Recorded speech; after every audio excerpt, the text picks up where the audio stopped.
கையை மாற்றி வச்சுக்கோங்க. மெதுவாக சுற்றுங்க. அம்மா வயசான அம்மா உங்கள் ஸ்பீடில் தாங்க மாட்டாங்க. வாங்க நல்லா சுற்றி வாங்க. பரவாயில்ல தாங்குறாங்க வாங்க. 18ஆம் படி ஐயாவை நீ தான் விட்டுருக்கோம். யாரை விட்டா வந்துடுவாங்க. அதெல்லாம் ஒரு பிரச்சனை எல்லாரும் வருவாங்க. சரி வாங்க நல்லா வாங்க பொறுமையாக வாங்க. சரிங்க ஐயா வந்துருக்கீங்க. நம்ம கொஞ்ச நேரம் உட்கார முடியுமா? ஒரு 5 நிமிஷம் கேட்குறோம். வந்துருக்கீங்க. இந்த குடும்பத்தை நல்லா வச்சுக்கலாம். நீங்கள் நல்லா வைக்கலையே என்னன்னு எனக்கு அப்படி தான் உள்ள வந்து சொல்கிறாங்க. நீங்கள் வந்தாலும் எங்களுக்கு அகத்தியில் உள்ள இருக்காங்கல்ல.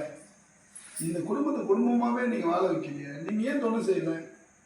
செஞ்சேன்னா வலது, அதாவது இவங்க துணையாக இருந்து காப்பாற்றி வாழ வச்சேன்னா வலது பக்கம் சுற்றுங்க. இவங்களை மட்டும் இல்லை, இவங்க குடும்பத்தையே. உங்களால் அதை பார்க்க முடியல செய்ய முடியலன்னா இடது பக்கம் சுற்றி உண்மையை சொல்லுங்க. எப்படி என்ன சொல்றீங்க? இங்கே வாங்க. இப்படியா ரிவர்ஸ் வாங்க.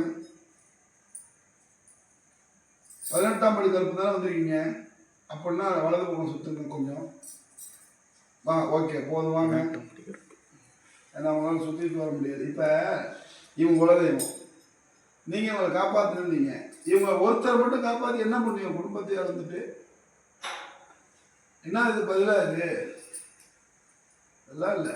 நீங்கள் எதனால இவங்களுக்கு உதவி செஞ்சு உங்கள் குடும்பத்தை காப்பாற்ற முடியல? காலை தூக்கினா தான் சுத்த முடியும். உங்களால் காப்பாற்ற முடியல, உங்களுக்கு கட்டு போட்டு உங்களை தடுத்துட்டானுவா, வேலையை முடிச்சுட்டானுன்னா வலது பக்கம் சுற்றுங்க. இல்லைன்னா இடது பக்கம் சுற்றுங்க. அவ்வளோதான் விஷயம். போதுமா?